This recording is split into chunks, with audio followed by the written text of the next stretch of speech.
লেপ্তশোক কাঁথা বালিশ কি নেই খালে।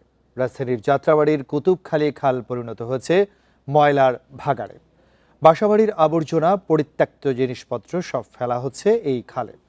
ফলে সামান্য বৃষ্টিতেই তৈরি হচ্ছে জলাবদ্ধতা, ভোগান্তিতে পড়ছেন এলাকাবাসী। সিটি কর্পোরেশন বলছে, নগরবাসীর সচেতনতা ছাড়া এই সমস্যার সমাধান সম্ভব নয়। দখলে দূষণে মৃতপ্রায় যাত্রাবাড়ির কুতুবখালী খাল। একটু বৃষ্টিতেই খাল উপচে পানি জমে আশপাশের সড়ক ও অলিগলিতে। এতে চরম দুর্ভোগে পড়ে এলাকাবাসী। পানি নিষ্কাশন ও জলাবদ্ধতার কারণ খুঁজতে বৃষ্টির পরই তাৎক্ষণিক ঘটনাস্থলে যায় ঢাকা দক্ষিণ সিটি কর্পোরেশন। 200-র বেশি সার্ভিস ও ফিচারে লেনদেনের সব বিকাশ অ্যাপে সম্ভব। পরিষ্কার করতে গিয়ে খালে পাওয়া যায় কাঁথা, বালিশ সহ বাসাবাড়ির নানা বর্জ্য।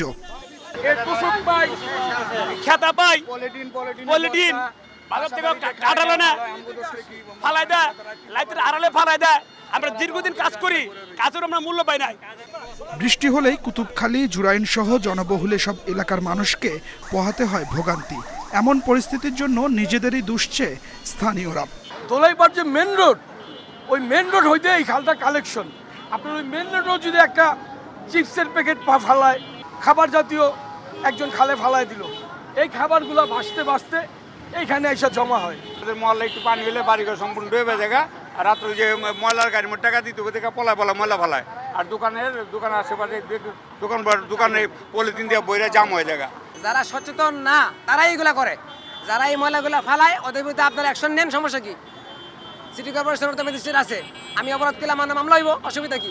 সিটি কর্পোরেশনও বলছে, জনসচেতনতা ও সাধারণের সহযোগিতা ছাড়া এ সংকটের সমাধান সম্ভব নয়। জরিমানাই কিন্তু সমাধান না। আমাদের জনগণ যদি আমাদের সাথে সম্পৃক্ত হয়, আমরা যদি একসাথে কাজ করি, তাহলে জরিমানা করতে হয় না। আমরা নোটিশ দিয়ে ওনাদেরকে অনুরোধ জানাবো যেন ওরা যেন ময়লা না ফেলে। আমি যতই পরিষ্কার করি না কেন, নারায়ণগঞ্জের সাইড যদি পরিষ্কার না থাকে, পানির ফ্লোটা কিন্তু এত বেশি হবে না। সো আমি আপনাদের মধ্যে অনুরোধ জানাবো, আমরা সমন্বিতভাবে সবাই মিলে যদি এই কার্যক্রমটা করি, তাহলে আমার মনে হয় জনভোগান্তি অনেকাংশে কমবে। নিয়মিত খাল ও ড্রেন পরিষ্কার করা হলেও যত্রতত্র ময়লা ফেলায় সুফল মিলছে না, দাবি ডিএসসিসির। Adilur Rahman, independent news, Dhaka.